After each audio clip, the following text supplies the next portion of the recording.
시작된 거예요? 그럼.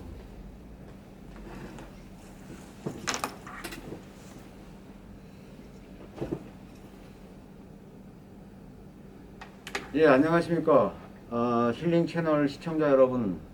오늘은 코로나로 어려움을 겪고 있는 자영업자에 대한 얘기를 좀 나눠보고자 합니다. 그래서 개인 사업자이시죠. 뭐 자영업자라고 하기보다 개인 사업을 이렇게 운영하고 계신 손영섭 사장님이랑 이 코로나 전반에 대해서 좀 얘기를 좀 나눠보고자 합니다. 코로나가 시작된 지도 2020년 2월 달부터 이렇게 우리나라에 유입 들어와 가지고 감염되면서 확산되기 시작했으니까 벌써 다음 달이면 2022년 2월 만 2년이 돼 갑니다. 흔히들 그 자영업자들 같은 경우에 특히나 세입자, 임차인 같은 경우에 건물에 어떤 임대료를 주면서 영업을 하는 데는 6개월 이상을 버티기가 힘들다고 생각합니다. 흔히들 말합니다. 6개월 버티기가 힘들다고. 저 역시도 2016년부터 2020년 8월 30날 만 4년 동안 게스트하우스, 다시 말해서 뭐 게스트하우스보다도 옛날 그 고시원 시설 이쪽 연세대학교에서 그 정문으로 대각선 방향으로 한 150m 정도에 떨어지는 신촌 지역에서 4년간 하다가 코로나뿐만 아니라 뭐 코로나 때문에도 뭐 어려움을 겪었습니다만은 그 자영업 하면서 그 코로나 때문이 아니라 그 건물의 그 누수 문제가 반복적으로 이렇게 발생을 해서 어쩔 수 없이 폐업을 할 수밖에 없었던 상황이 이르렀습니다. 그래서 거기에 그 임대인한테 줬던 임대료가 한 달에 500이었습니다. 그래서 저 기준으로 봤을 때 500만 원씩 6개월 해가지고 하면 3천만 원이고 1년 해서 만약에 임대료가 밀리기 시작하면 거의 6천만 원 해당됩니다. 보증금이 뭐 한 1억 정도 되나마나 한 그 금액에서 1년간 버티기가 상당히 힘들다. 뭐 임대료 그 보증금도 다 까먹어버리고 그다음 권리금마저 못 받고 나오면 빈털터리가 돼버리는 상황이 허다하다. 이런 얘기입니다. 예. 서론이 좀 길었는데 그 손영섭 사장님을 모셨습니다. 안녕하십니까 손 사장님. 네, 안녕하십니까. 예, 그 손 사장님 간단하게 좀 하시는 업무, 사업에 대해서 간단히 좀 말씀을 좀 해주십시오. 어떤 업종인지. 네, 저는 인쇄 업종에 이제 종사하는 사람인데요. 인쇄 업종은 뭐 거기도 이제 여러 가지 뭐 업종으로 나눠질 수 있는데 저는 이제 편집 디자인 쪽 이렇게 보면 되겠습니다. 예. 네. 그 코로나 전하고 후에, 그러니까 지금 코로나 지금 상황인데, 전하고 지금 코로나 지금 상황인데, 지속되는 상황인데, 그 어떤 매출이라든가 이런 것들이 좀 어떻습니까? 그 주변이라든가 손 사장님 뭐 개인 얘기 하셔도 되고, 주변에 그런 분들을 많이 만나 보실 텐데, 그거에 대해서 좀. 예, 제가 봤을 때는 이 코로나에 인해 가지고 직접적으로 타격을 입는 업종들이 있고 또 크게 뭐 영향을 받지 않는 업종들도 있는 것 같습니다. 그러니까 뭐 소득도 마찬가지로 오히려 소득이 넣으신 분들도 있고 하지만 이제 줄은 분들도 있고 그러니까 우리가 봤을 때는 이 소득이 준 분, 힘든 분들 위주로 좀 지원이나 이런 것이 돼야 되는데 제가 이제 뭐 저는 많이 보진 않았습니다만은 제 주변으로 봐서는 실질적으로 피해를 입은 분들이 보상받는 경우보다도 크게 피해를 입지 않은 분들이 오히려 이제 보상을 받아가는 그런 좀 모순이 좀 있는 걸 제가 봤습니다. 그런 부분이 있군요. 예. 그 지금 위치가 충무로죠, 충무로. 네네. 충무로 지역에 뭐 인쇄업종들이 많이 물려 있는데, 그래서 송 과장님 같은 경우는 어쨌든 그 임대료를 건물한테 뭐 그 수백만 원에 대한 임대료를 뭐 낼 일은 없지 않습니까? 네네. 그러니까 뭐 어떤 그 임대료 부분에 대해서는 걱정이 없겠네요. 그 네, 인쇄업 같은 그렇습니다. 경우에 예, 뭐 예. 특히나 뭐 사무실 같은 경우에 뭐 혼자만 사용하는 것보다도 또 여러 그런 같은 업종들이 공동으로 사무실을 하게 되면 그 사무실에 한 달에 나가는 그 임대 비용 뭐 그런 네. 것들이 뭐 좀 그렇게 부담되는 건 아니죠.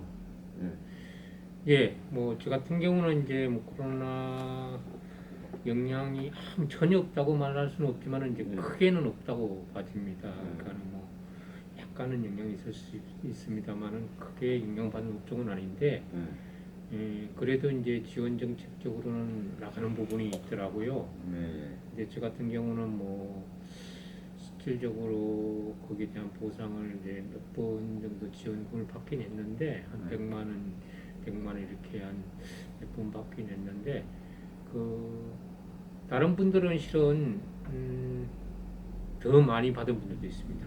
그러니까 그 부분이 어떻게 해서 그렇게 지원이 또 되는지는 잘 모르겠습니다만. 인쇄업 하시는 분들인데 네네. 어떤 식으로 그러니까 받았을 거예요? 그분들 같은 경우는 저는 제가 봤을 때는 지금 뭐 뭐 편안하게 말씀하시면 됩니다. 경기도 뭐 이제 서울하고 이렇게 나눠져 예. 있는데 예.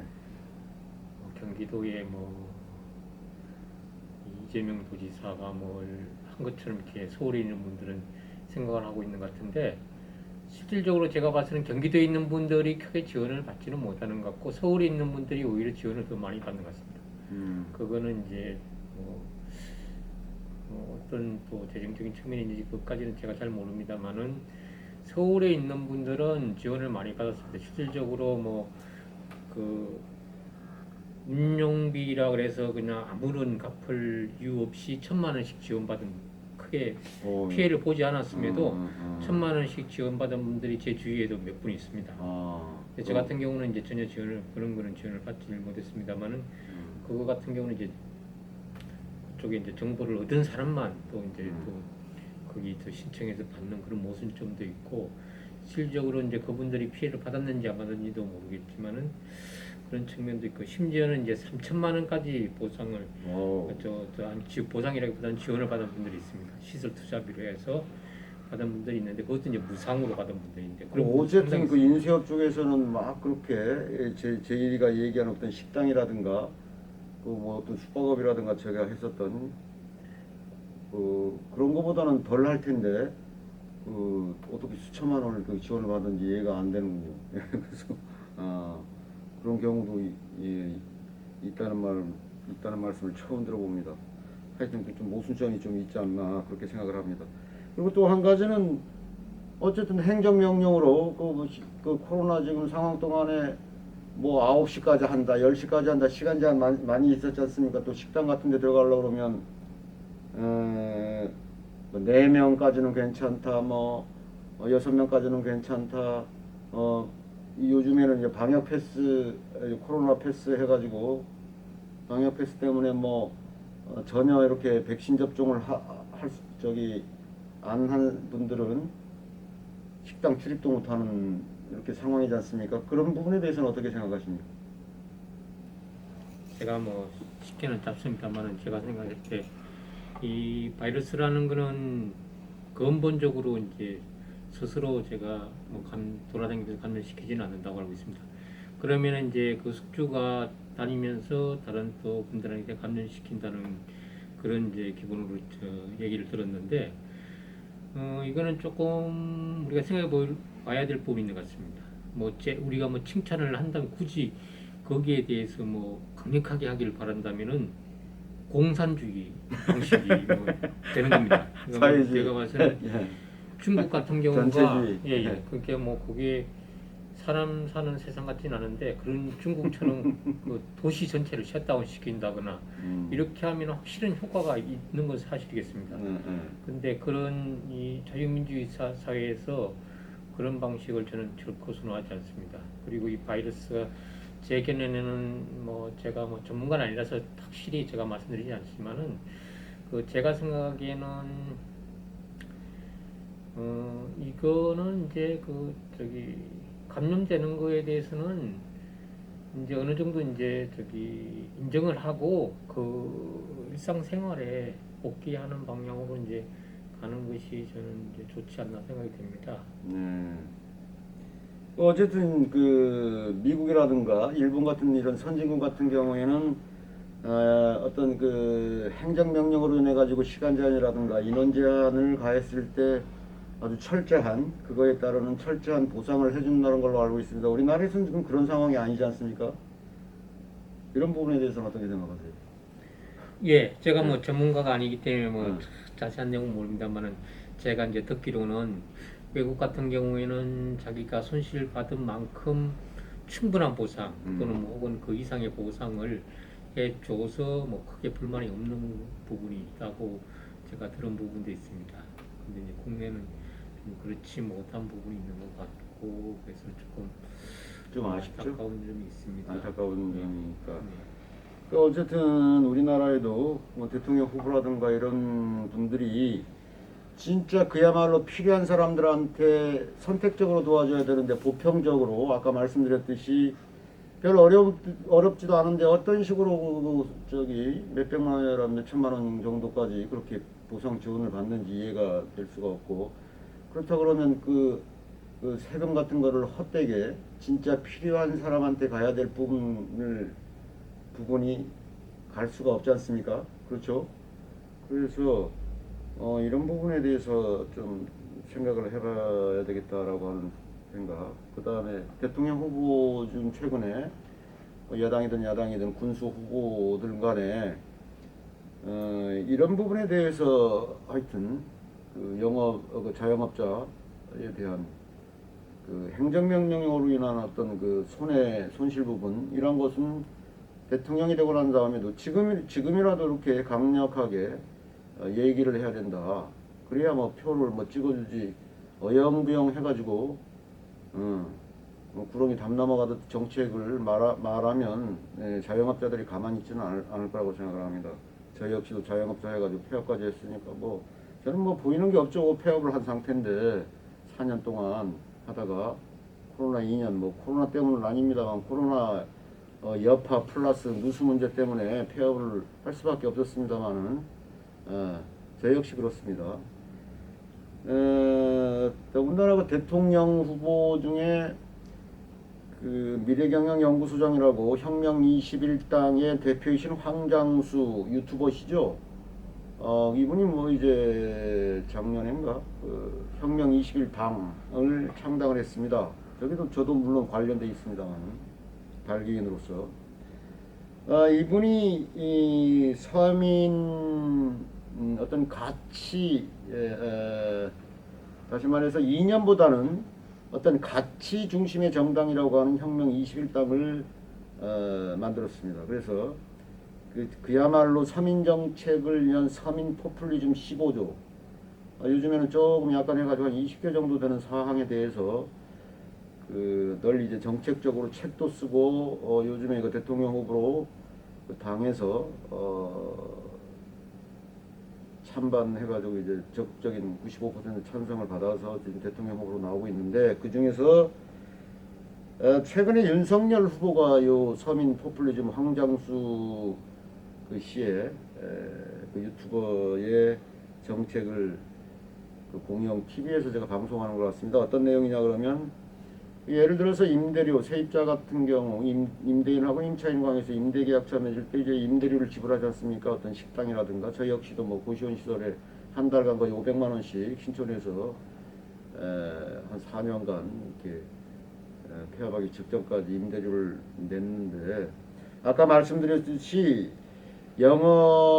자영업 하시는 분들 임대료를 한 500 정도 돼가면 6개월 버티기가 힘듭니다. 손님이 없는 상황에서 지금 전 세계에서 오다가 코로나 때문에 우리나라 국내에 유입하기가 들어오기가 힘들고 또 한 가지가 아까 그 행정명령으로 인해 가지고 인원 제한이라든가 시간 제한, 방역 패스까지 어쨌든 그런 제한을 하면서 어떤 보상도 해주지 않는 상황에서 뭐 보상은 뭐 했겠습니다만 그건 임대료에 비하면 턱도 없습니다. 뭐 100만 원, 200만 원 지원된 거는 한 달 임대료가 500만 원, 1000만 원 생각을 해보십시오. 그걸 어떻게 그거 해봐야 뭐 솔직히 말해서 껌값에 불과한 것이죠. 그래서 그거는 아무런 지원해봐야 필요 없고 아까 얘기한 것처럼 미국이나 일본처럼 적극적인 손실 보상에 대해서 행정명령이라든가 이런 걸로 시간이라든가 인원 제한이라든가 방역 패스로 이런 제한 같은 거를 해줬으면 정확하게 대통령이 되고 난 다음에 그 손실 보상을 해줘야 된다. 그런 정책을 자영업자들을 위해서 말씀해 주시기 바랍니다. 여기 뭐 야당 후보든 뭐 이재명 씨라든가 윤석열 씨 이 두 분이 말씀해 주시면 좋겠고, 그 아까 이거 얘기했던 대통령 그 황장수 지금 뭐 혁명 21당의 서민 가치 중심을 위한 정당의 대표이신 그 정책을 아마 제 생각에는 그냥 인용한 것 같은데 도용입니다. 도용. 저도 알고 있는데 3분질은 임대료 만약 예를 들어서 600만 원이다 그러면 정부에서 3분질 지원, 그 다음에 세입자 3분질 지원, 그러면 세입자는 600만 원 중에 200만 원만 내면 되겠죠. 그 다음에 건물주는 600만 원 받은 거에서 400만 원 받아라, 200만 원 받지 말고. 그럼 3분질 되는 거 아닙니까?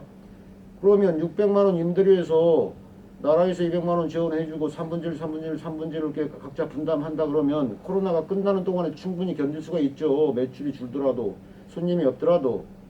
그런 근본적인 정책을 펼쳐야지. 그 비상지원금이라고 100, 200만 원 그냥 개나리 한번 소나리 한번 그거 지원했다 해봐야 아무런 필요가 없어요. 내가 자양을 해보니까 그거를 대통령 후보들은 알고 있는지 모르겠어요. 그런 부분을 해가지고 자영업자를 위한 확실한 정책을 얘기해라. 그리고 제가 말씀드릴 수 있는 부분은 윤석열 후보는 자기 정책도 아니고 스텝진을 시켜가지고 황장수 대표한테 그 의향을 물어보고 그 정책을 발표를 해야지. 응?